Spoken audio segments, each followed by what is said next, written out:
Looking into the future, what would you like your government's legacy on LGBT issues to be? To get it to a point when we have an LGBT prime minister and nobody notices. I think. Of course, this is all the joke that's happening in Ottawa today and around Canada.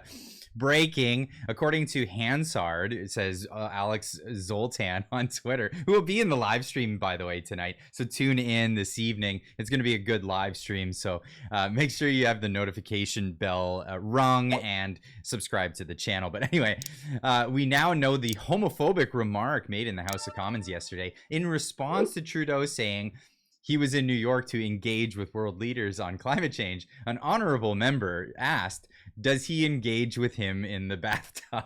Now, this was after comments from Pierre Poilievre talking about the luxurious condo that the government, you paid for as a taxpayer, for our diplomats over in New York, $9 million, I believe it was. He was commenting on the luxurious bathtub inside the place. Why is it that Canadian taxpayers are paying for this when we can barely feed ourselves?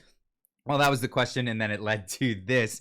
But the best part is now they're freaking out about it. Well, they're freaking out about it, and largely because they don't want to talk about other things, largely the unpopularity of their government and the fact that Canadians won an election, and it will be going the other way for them. But we'll get into that just momentarily. What are they saying on social media? They're going nuts about this. Lloyd Longfield, you probably don't know who he is, but he's a Liberal member of Parliament, not one of the top ones, but working his way up there with this virtue signaling. Anyway, puts this video out. Canada is a country for everyone. Let's keep it that way. About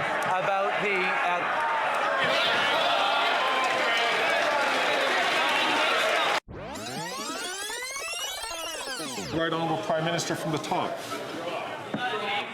Mr. Speaker, standing up to bullies requires us to call them out on their crap sometimes, and that's what I will do. Standing up to bullies. Is he standing up to bullies? No, actually, in fact, it's the other way around. He is the bully. You may not have heard of this term, perhaps.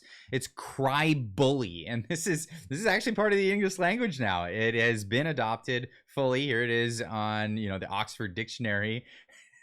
Or dictionary.com. And a cry bully is a person who self-righteously harasses or intimidates others while playing the victim, especially of a perceived social injustice. It's just another group of cry bullies who can't cope with everyone's views but their own. That's the example in a sentence.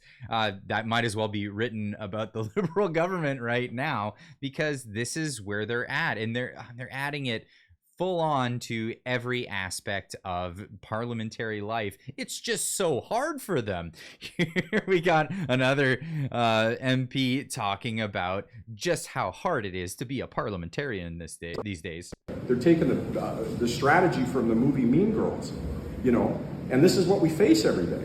And so, yeah, it's a very, I really, at the end of the week, and I talk to my partner, and I wonder, well, how do you respond to this? I think we're really having trouble, and sometimes you get frustrated. I don't know. That's what human beings do. I don't know if somebody's screaming and yelling at you and denigrating you and making personal slurs, and they do that all day long, and that's your workplace? Like, what other workplace would this stuff be acceptable? Right. Take a look at their behavior. Now, sometimes I own it. I'm not a perfect person. I make mistakes. Sometimes I overreact. Sometimes I get emotional. Super emotional. But I walk into that place as a servant of the house. You're serving. And I try to comport myself as such. You're just doing and I think every Canadian should hold people to that behavior. And you're going to wag the dog, pet the donkey, ride the goat nonsense. Eat the dogs. Like, what does that stuff even mean? These slogans and nonsense. And then in between, screaming, you're going down. Yeah, that's one we're taking. We got your seat. You're done. Like, what? He's kind of triggered on that one because they are done largely. We're going to get into the demographics and what people are actually calling for. But the cry bullying doesn't end just there. They've been going full tilt on this one. A warning today from the Speaker of the House of Commons telling members of Parliament to change their ways or risk losing their privileges. The chair therefore invites members to be more judicious in their choice of words and behavior. If they are not, the chair will have no choice but to discipline those members who persist in their unparliamentary behavior.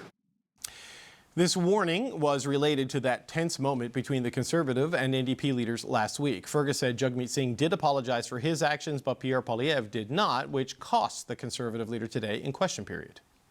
Having not withdrawn his comments, I will therefore remove 3 questions from the leader of the official opposition in the opening round today. Okay, that moment between Singh and Poilievre was early in the sitting. Poilievre called Singh a fake, a phony, and a fraud. And in response, Singh walked into the aisle of the House of Commons to confront Poilievre, and it's gone downhill since then. The most recent and still unresolved issue was from yesterday. Take a listen to this.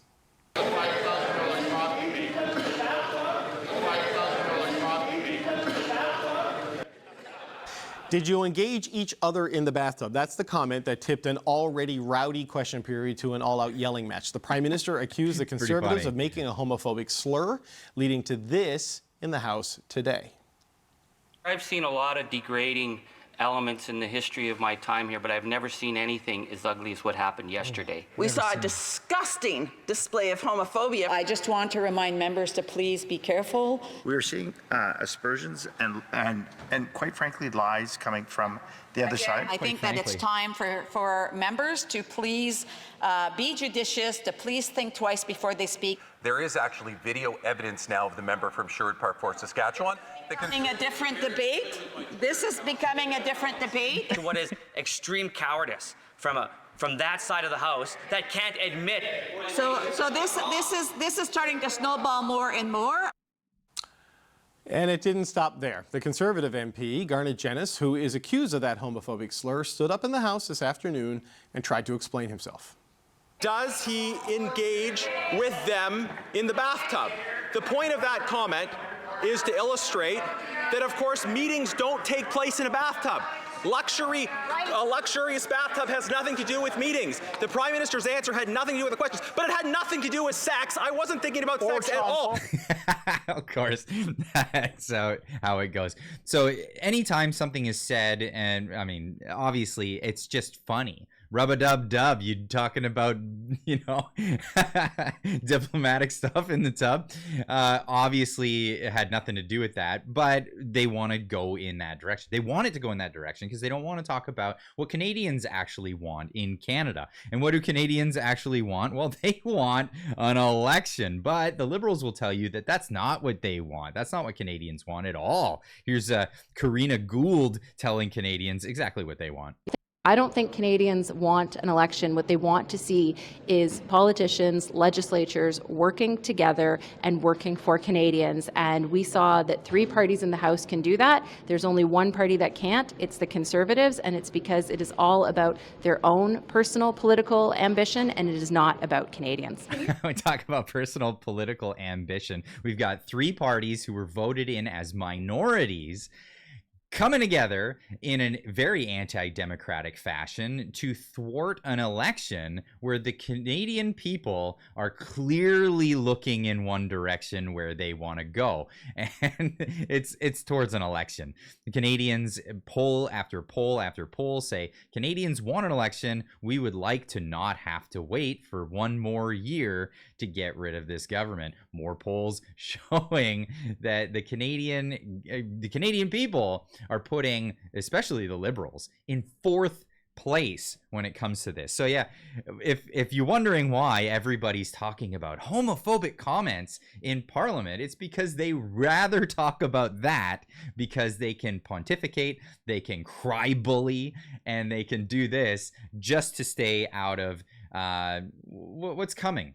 What is coming, and that is an election eventually for the Canadian public. Anyway, leave a comment in the comment section down below. Let me know what you think about all of this, about cry bullying. Did you even know what that word was? Did you know that that is actually part of the English language? Anyway, tune in tonight. We're going to be talking about the Coutts situation, the Coutts 4, which ended up becoming the Coutts 2, into what is I mean, you couldn't call anything but political prisoner in Canada. Tonight we're going to be having Ray McGuinness, we're going to have Alex Zoltan, and we're going to have Stevlin Ambrose in the live stream to talk about this. It's a great way to get back to the community and have live interaction with each other. So make sure you're subscribed to the channel, hit that notification bell. It'll let you know when we go live this evening. We'll see you in the next one. Keep on trucking.